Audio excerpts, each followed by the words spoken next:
आउज़ुबिल्लाहिमिनश्शैतानिर्रजीम बिस्मिल्लाहिर्रहमानिर्रहीम। Dear students, Assalamu alaikum.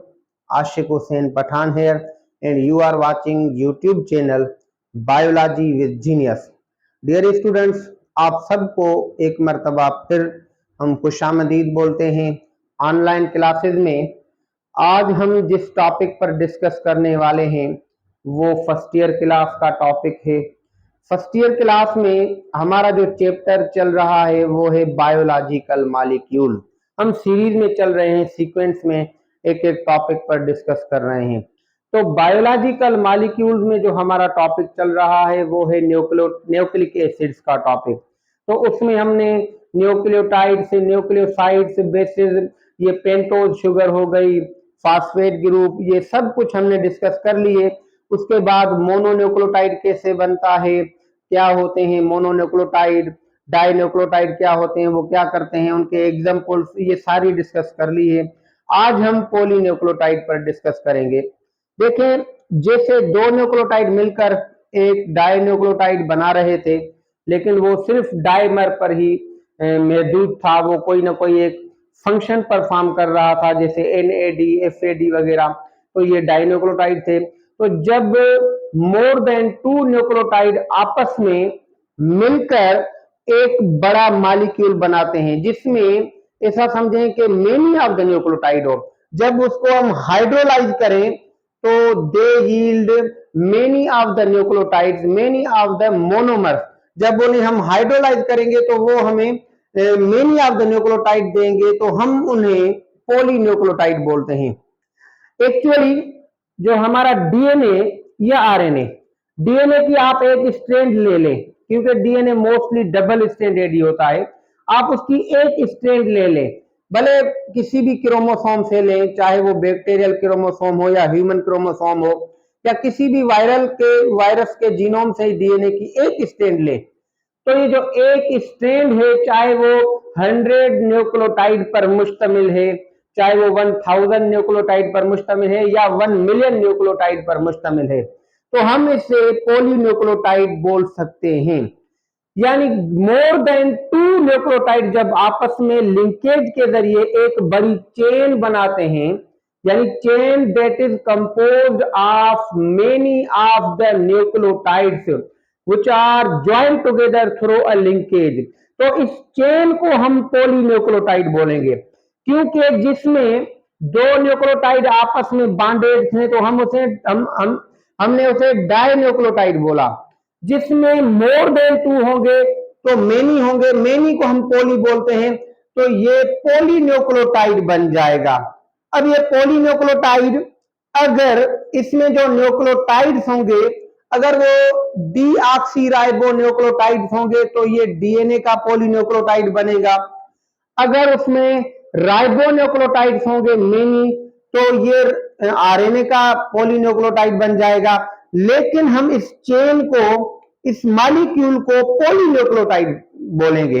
अब ये पॉलीन्यूक्लियोटाइड कैसे बनता है, यानी सोर्स ऑफ एनर्जी क्या होती है, किस डायरेक्शन में, तो इसके हम कुछ एस्पेक्ट्स पढ़ेंगे, जिसमें हमारे ये 4 एस्पेक्ट्स हैं। पॉलीमराइजेशन, और उसके बाद उसकी लिंकेज, उसका डायरेक्शन बनने का, और सोर्स ऑफ एनर्जी। तो सबसे पहले ये मैंने एक डायग्राम बनाया हुआ है, यानी एग्जांपल के तौर पर ये मैंने एक ऐसी चेन बनाई है जिसमें 4 न्यूक्लियोटाइड हैं। अब आपने 4 न्यूक्लियोटाइड की फॉर्मेशन समझ ली, यानी आपने 1000 की समझ ली, 1000 की समझ ली, यानी आपने 1 मिलियन 1 बिलियन की समझ ली, क्योंकि तरतीब सेम होगी, अरेंजमेंट सेम होगी, मैकेनिज्म सेम होगा। सिर्फ हमें ये 3-4 को समझना है, बाकी हम समझ जाएंगे। तो सबसे पहले ये पॉलीमराइजेशन क्या होता है, जब भी मोनोमर्स आपस में मिलकर बॉन्ड बनाते हैं तो एक बड़ा मॉलिक्यूल बनता है, हम उसे पॉलीमर बोलते हैं। क्योंकि वो मॉलिक्यूल जो मेनी ऑफ द मोनोमर से बना हो, इसको हम पॉलीमर बोलते हैं। इसके बनने का जो प्रोसेस है दैट इज कॉल्ड पॉलीमराइजेशन, यानी process of formation of the polymer from the monomers. तो ये जो पॉलीमराइजेशन होगी, पॉलीमराइजेशन, ये एंजाइमेटिक एक्टिविटी है। पॉलीमराइजेशन इज एंजाइमेटिक एक्टिविटी, यानी ये एंजाइम की मौजूदगी में होगी। अब ये एक मोनोमर, ये दूसरा मोनोमर, ये तीसरा मोनोमर, ये चौथा मोनोमर, यानी यहाँ पर 4 मोनोमर हैं। तो जब ये आपस में मिलेंगे तो ये एक पॉलीमर ही बन जाएगा। तो इनका जो मिलना है यानी दिस इज द पॉलीमराइजेशन। तो ये जब आपस में मिलेंगे तो in the presence of enzyme, ये it is not spontaneous activity, ये स्पॉन्टेनियस नहीं है। हाँ, साइंटिस्ट का ये ख्याल है कि लाइफ की ओरिजिनेशन में यानी स्टार्टिंग में यानी ये मे बी स्पॉन्टेनियसली रिएक्शन हुआ है, लेकिन अब तो ये पॉलीमराइजेशन जो होगी ये इन द प्रेजेंस ऑफ एंजाइम होगी। जाहिर बात है जो एंजाइम होगा वो पॉलीमरेज होगा। सपोज अगर हम एग्जांपल लेते हैं कि ये सपोज आरएनए है, ये आरएनए का पॉलीमर है या ये आरएनए का पॉलीन्यूक्लियोटाइड है, तो इसमें जो एंजाइम यूज होगा जो बांड बनाएगा बिटवीन द टू न्यूक्लियोटाइड्स, जैसे 2 अमाइनो एसिड में बांड बनता है तो वहां पर एंजाइम्स हमारे पॉलीमर्स प्रोटीन्स के होते हैं जो अमाइनो एसिड को ज्वाइन करते हैं। अगर यही एंजाइम मोनोसेक्राइड को ज्वाइन करते हैं तो वो कार्बोहाइड्रेट के अलग एंजाइम होते हैं। तो सेम केस यहाँ पर जो डीएनए आरएनए को बनाएंगे, जो न्यूक्लियोटाइड को ज्वाइन करेंगे तो वो एंजाइम अलग होंगे, क्योंकि एंजाइम जो होते हैं वो अपने फंक्शन में और नेचर में स्पेसिफिक होंगे। तो यहाँ पर जो एंजाइम होगा वो आरएनए पॉलीमरेज होगा, आरएनए पॉलीमरेज, क्योंकि ये वो एंजाइम है जिसमें भी एएसई आता है, हम उसे एंजाइम बोलते हैं। क्योंकि ये पॉलीमर बना रहा है तो हम इसे बोलेंगे पॉलीमरेज, नाम के हिसाब से, उसके फंक्शन के हिसाब से। और क्योंकि ये आरएनए पॉलीमर बना रहा है यानी ये आरएनए के जो न्यूक्लियोटाइड्स हैं, राइबोन्यूक्लियोटाइड्स हैं, उनको ज्वाइन कर रहा है, तो इसलिए हम इसे आरएनए पॉलीमरेज बोलेंगे। तो ये जो पॉलीमराइजेशन होगी तो ये इन द प्रेजेंस ऑफ एंजाइम होगी। कैसे होगी? यानी सपोज ये न्यूक्लियोटाइड नंबर 1 ये हो गया, यानी ऐसा समझें कि यहां तक ये न्यूक्लियोटाइड नंबर 1 है, फिर ये न्यूक्लियोटाइड नंबर 2 हो गया, तो इधर तक न्यूक्लियोटाइड नंबर 2 है, फिर ये न्यूक्लियोटाइड नंबर 3 हो गया, यहां तक ऐसा समझे कि न्यूक्लियोटाइड 3 है और ये न्यूक्लियोटाइड नंबर 4 है। तो जाहिर बात है सबसे पहले क्या होता है, यानी ये जो बेसिस हैं ये अटैच नहीं होती, ये बेसिस अटैच नहीं होती। पहले यानी पेंटोज शुगर और ये फास्फेट ये न्यूक्लियोसाइड होता है, तो इसमें यानी ये जो न्यूक्लियोसाइड है, अब देखें पेंटोज शुगर पर कार्बन नंबर 3, कितने कार्बन इसके बिजी हो सकते हैं? Carbon number 1, carbon number 3, carbon number 5, ये 3 जो कार्बन होंगे, क्योंकि this is the pentose sugar, इसमें 5 कार्बन होते हैं, तो 3 कार्बन बिजी हो सकते हैं। लेकिन किसी भी एक न्यूक्लियोटाइड में यानी 2 कार्बन बिजी होते हैं, क्योंकि सपोज अगर हम इसको एक न्यूक्लियोटाइड समझें तो कार्बन नंबर 1 और कार्बन नंबर 5, कार्बन नंबर 5 पर ये फास्फेट के साथ पेंटोज शुगर ने बॉन्ड बनाया हुआ है, तो ये एक न्यूक्लियोटाइड हो गया। फिलहाल आप इसको छोड़ दें तो ये एक न्यूक्लियोटाइड हो गया।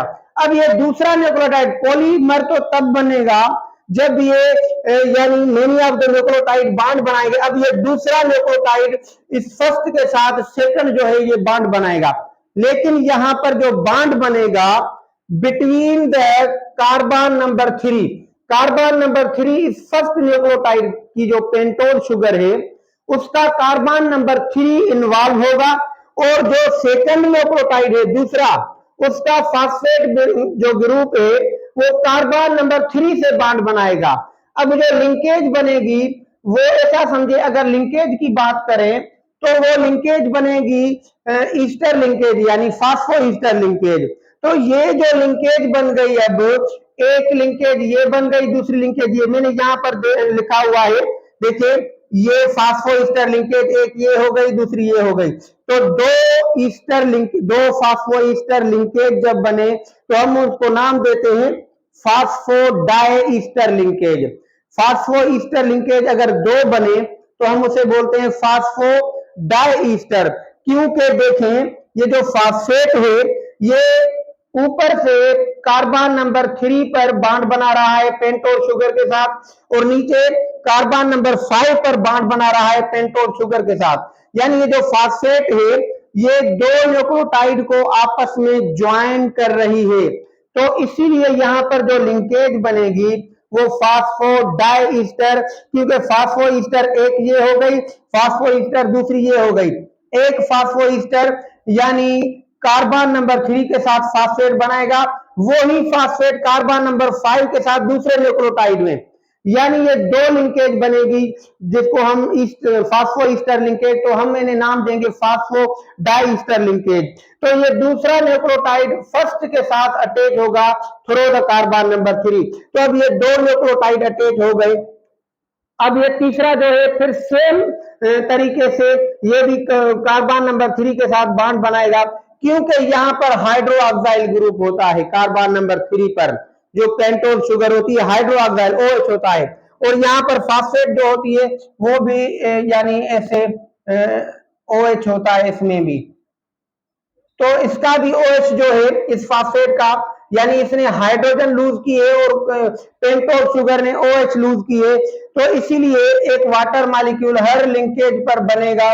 तो यहाँ पर ये लिंकेज हो जाएगी यानी फास्फोईस्टर लिंकेज, वाटर मॉलिक्यूल रिमूव हो गया, यानी ये डिहाइड्रेशन प्रोसेस हो रहा है पॉलीमराइजेशन में, कंडेंसेशन हो रही है, और एंजाइम जो काम कर रहा है RNA polymerase.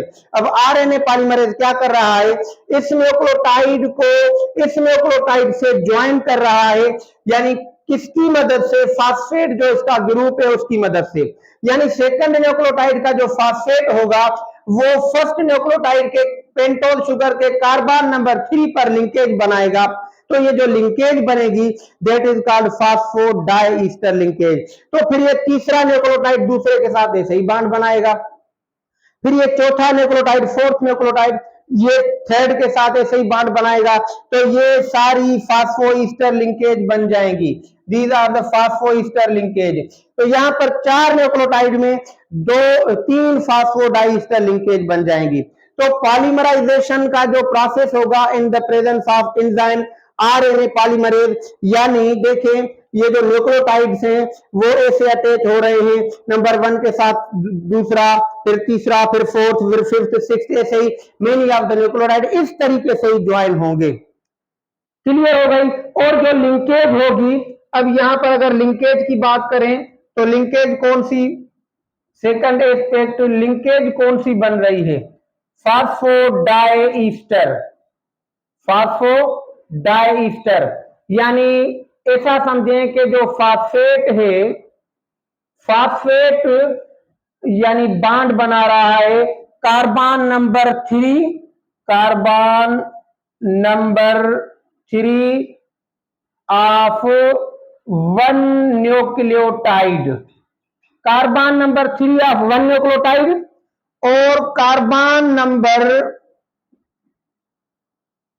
5 of other nucleotide, यानी एक न्यूक्लियोटाइड का कार्बन नंबर 3 है जैसे ये हो गया, और दूसरे का कार्बन नंबर 5 है जैसे ये हो गया, ऊपर यहाँ पर OH होता है, ये कार्बन ये हाइड्रोजन ऊपर OH होता है। तो ये यहाँ पर अब 2 लिंकेज बना रहा है, ये फास्फेट, जैसे ये फास्फेट है, अब ये फास्फेट ऊपर से 3 के साथ नीचे से 5 के साथ, तो 2 लिंकेज फास्फोईस्टर लिंकेज बन रही है। तो इस लिंकेज को हम बोलेंगे फास्फोडाइस्टर लिंकेज। तो ये अभी लिंकेज भी बन गई। और उसके बाद डायरेक्शन क्या होगा, जब ये न्यूक्लियोटाइड अटैच हो रहे हैं तो इनका डायरेक्शन क्या होगा, देखिए, यानी डायरेक्शन जो हम रिप्रेजेंट करते हैं वो on the basis of number of carbon of the pentose sugar, क्योंकि पेंटोज शुगर के जो पॉलीन्यूक्लियोटाइड बनाने में बॉन्ड इन्वॉल्व होते हैं वो होते हैं कार्बन नंबर 3 और कार्बन नंबर 5, क्योंकि कार्बन नंबर 1 जो बिजी होता है वो नाइट्रोजनस बेस हर न्यूक्लियोटाइड की वो कार्बन नंबर 1 पर पेंटोज के साथ बॉन्ड बनाती है। टोटल जो कार्बन इन्वॉल्व होते हैं बॉन्ड बनाने में 5 में से वो 3 होते हैं, carbon number 1, carbon number 3, carbon number 5, 2 और 4, ये कार्बन बॉन्ड बनाने में इन्वॉल्व नहीं होते। तो इस हिसाब से यानी ऐसा समझे यहाँ पर एक कार्बन है, मैंने यहाँ पर उसको रिप्रेजेंट नहीं किया लेकिन यहाँ पर कार्बन है, ऐसा समझे कि इधर ये कार्बन नंबर 1 2 3 यहाँ पर 4 है तो कार्बन नंबर 5 यहाँ पर है, तो कार्बन की ऑक्सीजन के साथ ये लिंकेज बन रही है, मैंने इसको रिप्रेजेंट नहीं किया। तो ये कार्बन टोटल 3 जो है पेंटोज के वो बॉन्ड में इन्वॉल्व होते हैं। फर्स्ट को छोड़ दें आप, वो नाइट्रोजनस बेस के साथ बॉन्ड बनाते हैं। बाकी बचे 2, जब भी कोई पॉलीन्यूक्लियोटाइड एक चेन बनेगी तो उसमें 2 कार्बन इन्वॉल्व होंगे। एक कार्बन नंबर 3 उसका फंक्शनल ग्रुप यानी OH, यानी अब डायरेक्शन की बात करें, डायरेक्शन तो कार्बन नंबर 3 और 5 को माइंड में रखें। अब यहां पर जो कार्बन नंबर 5 है, अब देखें अगर फर्स्ट न्यूक्लियोटाइड को इसकी अभी ये जो चेन बन गई इसकी 2 एंड है, एक एंड ये हो गई, दूसरी एंड ये हो गई, तो इस एंड को हम 5 एंड बोलते हैं। इसको हम 5 एंड बोलते हैं। क्यों बोलते हैं 5 एंड? क्योंकि यहां पर कार्बन नंबर 5 का जो फंक्शनल ग्रुप है, फास्फेट ग्रुप है, वो अब फ्री है, दैट इज फ्री।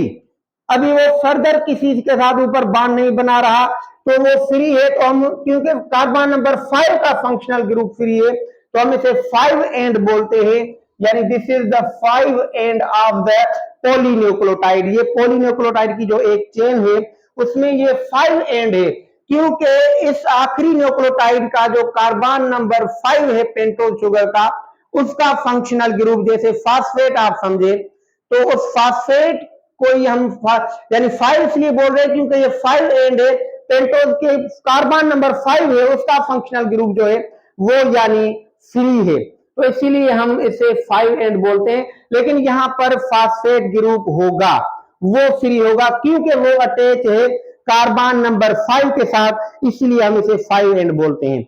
अब दूसरी एंड को देखें तो ये जो लास्ट न्यूक्लियोटाइड है इसकी जो मतलब 3 एंड, दूसरा मतलब जो बॉन्ड बनाने में बिजी होता है पॉलीन्यूक्लियोटाइड में, वो कार्बन नंबर 3 होता है। देखिए यहाँ पर ये 3 है, एक 5 हो गया, दूसरा 3, तो अब ये जो फास्फोडाइएस्टर लिंकेज भी 5 और 3 में बनती है, तो दूसरा ये 3 देखे फ्री है। यहाँ पर ये इसका फंक्शनल ग्रुप जो है OH, यहाँ पर ये फ्री है, तो इसलिए हम इसे 3 एंड बोलते हैं। वो 5 एंड हो गई, ये 3 एंड। अब जो न्यूक्लियोटाइड अरेंज हो रहे हैं जिस सीक्वेंस में, जिस डायरेक्शन में, उस डायरेक्शन को हम बोलते हैं 5 to 3, यानी 5 to 3 डायरेक्शन। 5 to 3 डायरेक्शन में पॉलीमराइजेशन होती है, यानी एडिशन ऑफ न्यूक्लियोटाइड जो होती है वो 5 to 3 डायरेक्शन, यानी ये 5 एंड है तो 3 के साथ ये अटैच हो रहा है, 5 to 3 ये 3 के साथ अटैच हो रहा है। फिर दूसरा जो है वो 3 के साथ अटैच हो रहा है, 5 ऊपर हो गई। फिर जो ये फोर्थ न्यूक्लियोटाइड है ये 3 के साथ अटैच हो रहा है, फिफ्थ जो है ऊपर हो गई। तो ये 5 to 3 यानी जो एडिशन ऑफ न्यूक्लियोटाइड है वो कार्बन नंबर 3 से अटैच हो रहा है, फिर दूसरा भी 3 से अटैच हो रहा है, फिर उसके बाद जो भी नेक्स्ट आ रहा है वो 3 से अटैच हो रहा है, यानी एडिशन ऑफ न्यूक्लियोटाइड होगी वो 5 to 3 डायरेक्शन में होगी। 5 उधर हो गया तो 3 इधर से, फिर 3 इधर से, फिर 3, तो इस डायरेक्शन को हम बोलेंगे इसको 5 to 3 डायरेक्शन। यहाँ पर 5, यहाँ पर 3 हो जाएगा, तो इसको हम बोलते हैं 5 to 3 डायरेक्शन। अब जो ये पॉलीमराइजेशन हो रही है तो इसके लिए एनर्जी तो रिक्वायर्ड है, जाहिर बात है। तो ये जो एनर्जी चाहिए, ये एनर्जी कहां से आती है? सबसे पहले ऐसा समझे कि ये जो न्यूक्लियोटाइड्स होते हैं ये इस फॉर्म में नहीं होते, यानी इनके साथ जो फास्फेट होता है वो डाइट्राइफास्फेट होते हैं, 3 फास्फेट होते हैं, और इसको हम एक्टिवेटेड यानी न्यूक्लियोटाइड बोलते हैं। ये न्यूक्लियोटाइड एक्टिवेटेड होते हैं। तो क्योंकि जो फास्फेट ग्रुप होते हैं उनकी मतलब जो ऑक्सीजन होती है उन दोनों पर नेगेटिव चार्ज होती है, तो नेगेटिव चार्ज होने की वजह से यानी 2 फास्फेट जब आपस में मिलते हैं तो इनमें बहुत ज्यादा रिपल्शन होती है, तो जिसकी वजह से बॉन्ड जब बनता है तो इनमें पोटेंशियल एनर्जी ज्यादा होती है। इतनी रिपल्शन को ओवरकम करते हैं तो इतनी एनर्जी ज्यादा खर्च होती है, तो इनमें एनर्जी ज्यादा होती है। तो ये जो एनर्जी यहाँ पर कंज्यूम होती है यही जो न्यूक्लियोटाइड के फास्फेट, डाइफास्फेट, ट्राइफास्फेट, जो एडिशनल दो फास्फेट होते हैं वो कट होते हैं, वो हाइड्रोलाइज होते हैं, फिर उनसे जो एनर्जी रिलीज होती है वही एनर्जी यहाँ पर खर्च होती है फास्फो डाई ईस्टर लिंकेज को बनाने में। यानी अगर ये क्वेश्चन आता है कि पॉलीमराइजेशन जब हो रही है पॉलीन्यूक्लियोटाइड की, तो energy of source of energy क्या होता है, तो सोर्स ऑफ एनर्जी उनकी खुद की जो डाइफास्फेट या ट्राइफास्फेट होते हैं, तो ये जो इनऑर्गेनिक फास्फेट अलग होते हैं, ब्रेक डाउन होते हैं, बॉन्ड उनका टूटता है, फिर वहां से एनर्जी रिलीज होती है, तो वही एनर्जी खर्च होती है पॉलीमर बनने में, तो वो एनर्जी हम यूज करते हैं। यानी source of energy, source of energy phosphate, phosphate जो होते हैं ये एक्टिवेटेड होते हैं, एक्टिवेटेड, यानी ऐसा समझें कि ट्राइफास्फेट जैसे एटीपी होती है, फिर ये एटीपी के दो बॉन्ड हो जो लास्ट वाले फास्फेट हो, वो अगर ब्रेक डाउन हो, अलग हो, तो उसमें से एनर्जी रिलीज होती है, वही एनर्जी खर्च होती है। तो पहले ये एक्टिव होते हैं, दे आर एक्टिवेटेड, पहले इनको एक्टिव किया जाता है, यानी एडिशन ऑफ फास्फेट, फिर इनको फास्फेट ऐड होती है, उसके बाद फिर ये फास्फेट ब्रेक होते हैं तो एनर्जी रिलीज होती है जो इनकी पॉलीमराइजेशन पर खर्च होती है। तो इस हिसाब से यानी ये एक पॉलीन्यूक्लियोटाइड चेन बन गई, दैट इज कॉल्ड पॉलीन्यूक्लियोटाइड। अब ये जो मैंने बनाया है, क्योंकि दिस इज द आरएनए का ये पॉलीन्यूक्लियोटाइड है, क्योंकि आप देखिए यहाँ पर मैंने यूरासिल बेस ऐड की हुई है, और ये बेसिस बाद में अटैच होती हैं कार्बन नंबर 1 के साथ थ्रू द नाइट्रोजन बॉन्ड बनाती हैं, ये एडिनाइन, साइटोसिन, ग्वानिन और यूरासिल। माइंड में रखें, जरूरी नहीं है कि यही तरतीब हो, यहाँ दो भी यूरासिल हो सकती है, दो ग्वानिन हो सकती है, ये जस्ट मैंने आपको समझाने के लिए 4 न्यूक्लियोटाइड बनाए तो 4 डिफरेंट बेसिस लगा दी। तो ऐसे हमारी पॉली न्यूक्लियोटाइड बनते हैं, और ये उनके सारे एस्पेक्ट्स हैं। Wish you best of luck. Allah Hafiz.